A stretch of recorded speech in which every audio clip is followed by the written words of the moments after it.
Bueno, hola a todo el mundo. Gracias por venir y bienvenidos.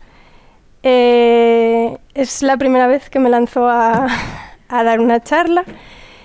Al grupo de Women for Technical Talks ya lo seguía muy de cerca y además trabajo en la compañía, entonces, pues, bueno, como que se alinearon ahí un poco los astros.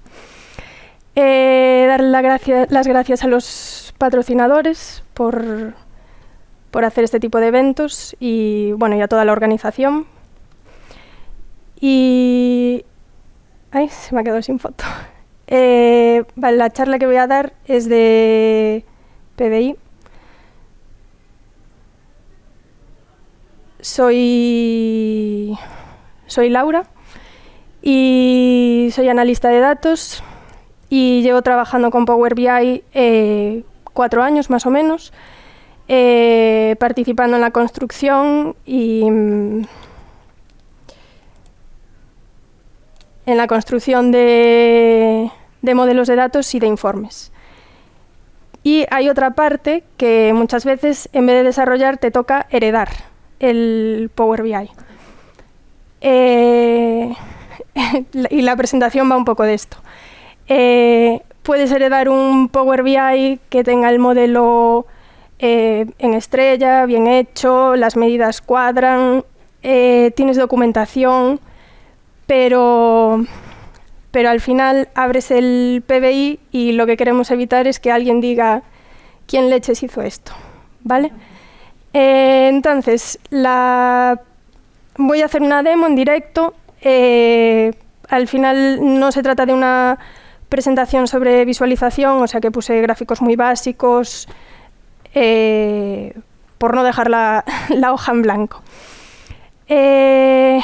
Vale, lo primero, abres el Power BI y te encuentras, pues, este es un modelo muy pequeño, entonces es fácilmente abordable, pero no suele ser lo común. Y aún así vamos a ver que en cuanto hagamos todas las modificaciones, aunque sea un modelo pequeño, pues se entiende mucho mejor cuando está bien organizado. Entonces, lo primero, vamos al modelo de datos y eso, es un modelo muy pequeño, entonces pues se pueden ver prácticamente todas las relaciones. Pero mi recomendación es que lo separéis en diapositivas. Yo lo suelo hacer con las tablas de hechos, ¿vale? En mi modelo tengo esta, que es la de Sales. Le das agregar tablas relacionadas y ya está. Tienes la primera visualización, que se ve la tabla de hechos con todas las dimensiones, todas las relaciones, algo mucho más claro. Le cambiamos el nombre y le ponemos Facsales, por ejemplo. Vale, y esto lo haríamos con todas las tablas de hechos que tengamos. Yo tengo aquí la de budget y lo mismo. No modifica nada, simplemente hace que sea más legible y bueno, mucho más atractivo. Pero las relaciones las seguimos teniendo todas aquí. Vale. Y ahora vamos a ver en Power Query. Voy a sacarme la chuleta que me la dejé por aquí.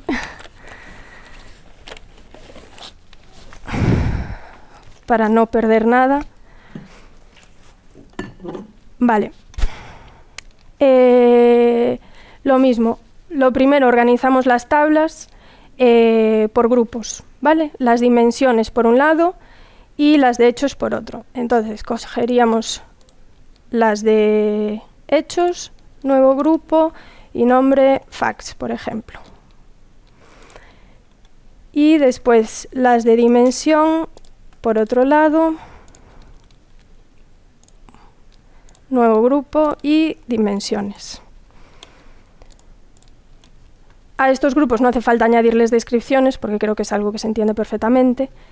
Y después ya talks que tengo, pues le añado a mayores el nombre a la tabla porque en Power BI aparecen ordenadas en el informe aparecen ordenadas por orden alfabético y me gusta que estén, o sea, que se vea bien dónde están cuáles son las dimensiones y cuáles son las tablas de hechos. Vale, entonces le pondríamos a todas el nombre fac y a las dimensiones pues el nombre dim. Más cosas.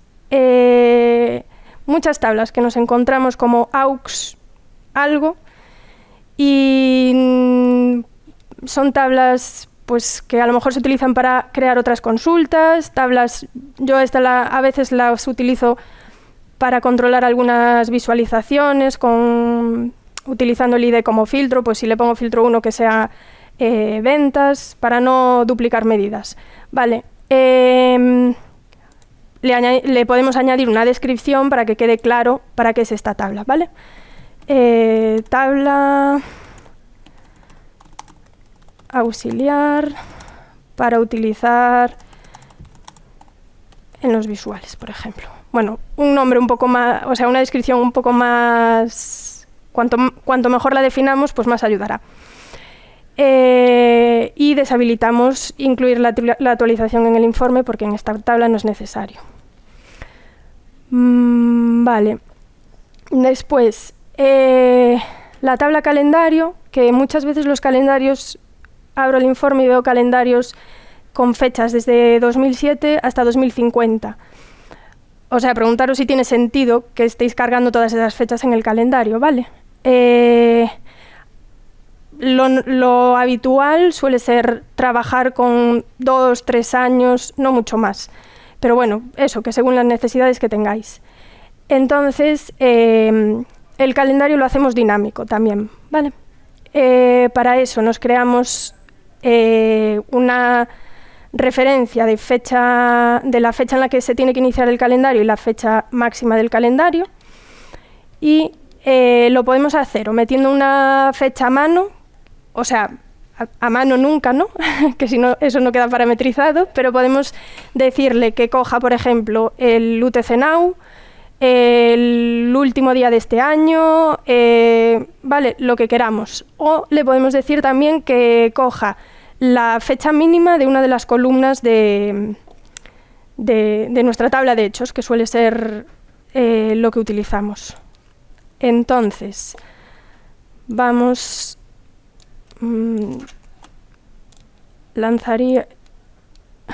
generaríamos esta consulta. Vale, yo aquí estoy añadiendo, por ejemplo, perdón, 4 años antes del año en el que estamos, ¿vale? Y si no, podríamos utilizar este comando y utilizaríamos la fecha mínima de nuestra tabla de hechos. Listo. Y a esto le llamamos fecha mínima.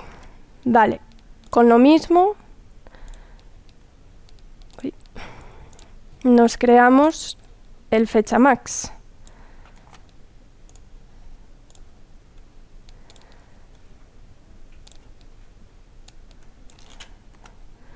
En este caso estoy cogiendo el final de año de la máxima fecha que tiene nuestra tabla de hechos. Y renombramos fecha max. Vale, y otra vez más, esto, un nuevo grupo, rango calendario.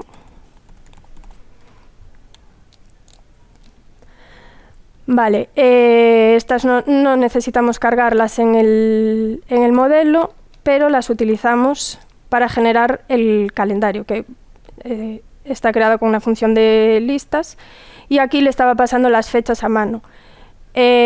Pasarle las fechas a mano, o sea, hubo Power BIs que me encontré que a lo mejor tenían una fecha máxima que le ponía a alguien hace unos años, pues de 2027, pues ahora habría que entrar a actualizar esa fecha de forma manual porque ya vamos a llegar a 2027. Entonces, eso es lo que queremos evitar precisamente. Aquí le pondríamos que cogiera la fecha max. Aquí la mínima y aquí otra vez desde el inicio.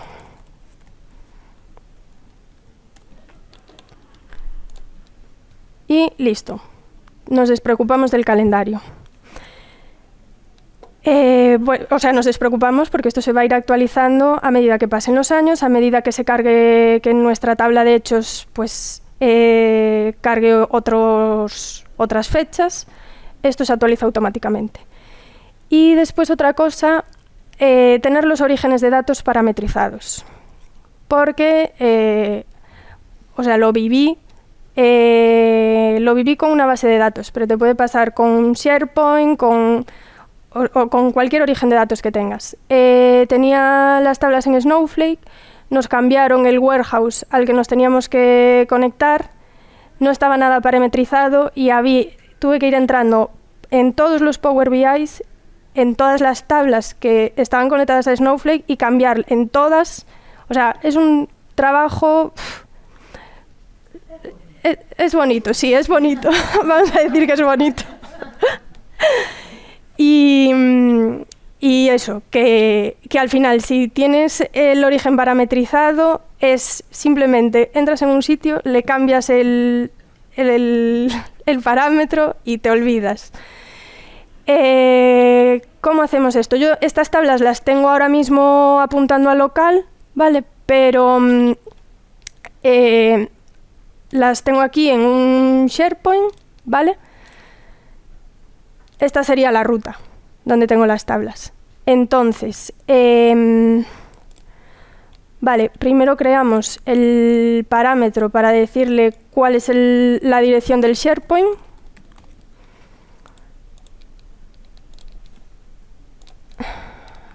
Lo tengo por aquí.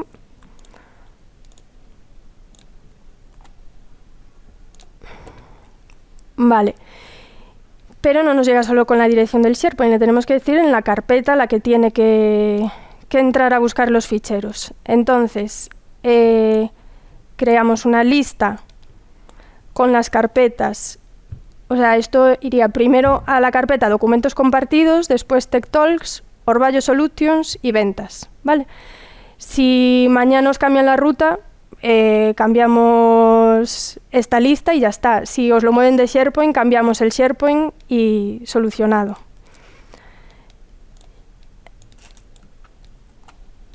Entonces dejamos aquí esto. Yo le suelo llamar SP de SharePoint carpetas o algo así. Y otra vez esto para un grupo. Orígenes. Vale, y ahora simplemente tenemos que cambiar a dónde apuntan estas tablas, que estaban apuntando al local y ahora van a apuntar al SharePoint. Vale, esto lo tengo en el archivo nuevo, ¿vale? Sería simplemente... los pasos que tenemos en Power Query siguen siendo los mismos, ¿vale? Cambia el origen, que aquí tenía la ruta metida a mano, pues ahora en vez de la ruta metida a mano le digo que lea de este parámetro de SharePoint y que navegue por las carpetas y que en la última carpeta coja el archivo que se llama Customer CSV, ¿vale? Y ya estaría. O sea, esto lo replicamos en todos los orígenes que tenemos y también nos olvidamos. Mañana con un solo pueden cambiar lo que quieran, que nos va a llevar un minuto literal. Vale, y después en Power Query, el último talk que tengo, la tabla de medidas, vale, que... Vale, la tabla de medidas, que es una tabla que se genera a mano, introducir datos y la dejas vacía, simplemente para acumular aquí todas las medidas, tiene una columna que me molesta. En cuanto creas alguna medida, es simplemente eliminar la columna, ¿vale? Y...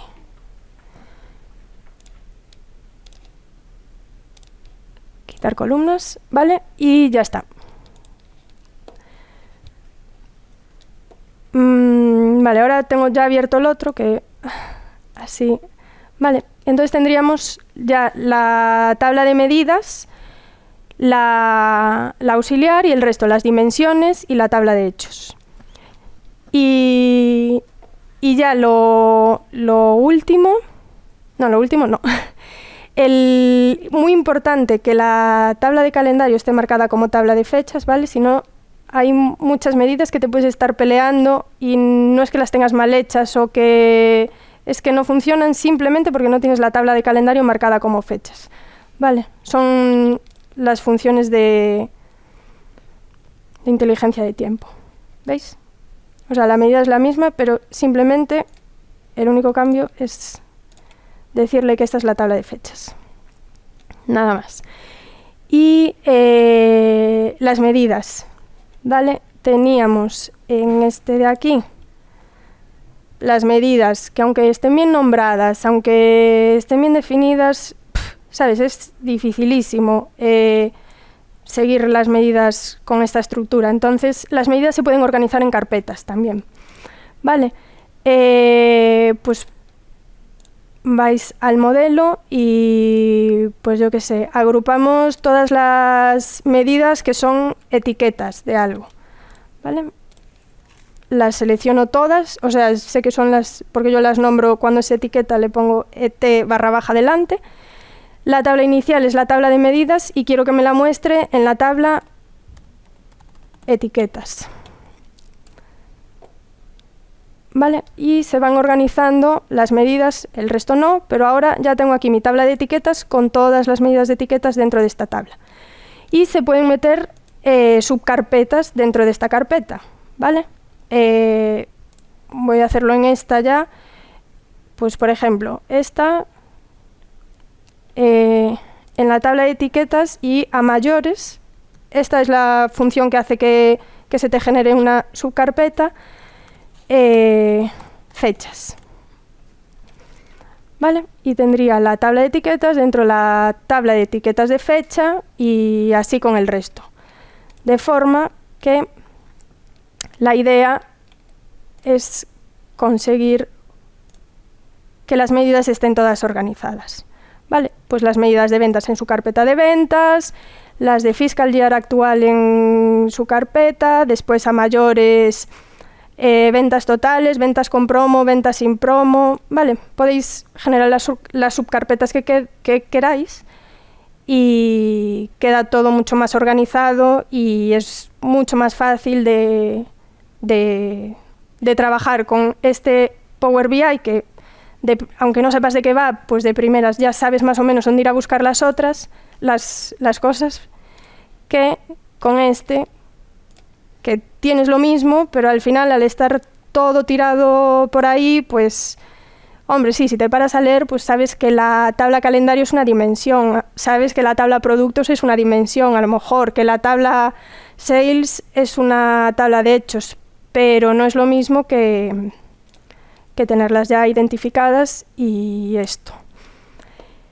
Y también podéis ocultar los campos de las tablas de hechos que al final son claves secundarias y no aportan nada en el modelo, es simplemente para que no aparezcan ahí, para que no desvíen la atención de lo que hay en la tabla. Ahora mismo tengo seleccionado para que se vea todo, pero si lo quitamos ya nos quita directamente las columnas que decidimos ocultar en el modelo porque no las vamos a utilizar porque no aportan nada. Y en principio eso es todo. Creo que bien de tiempo, ¿no?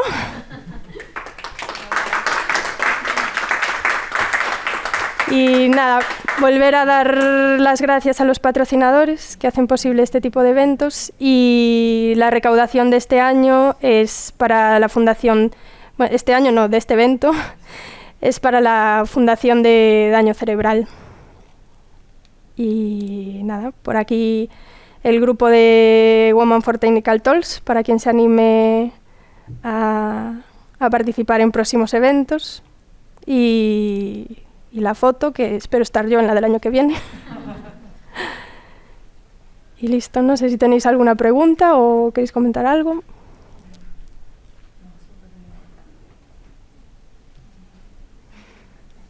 Pues nada.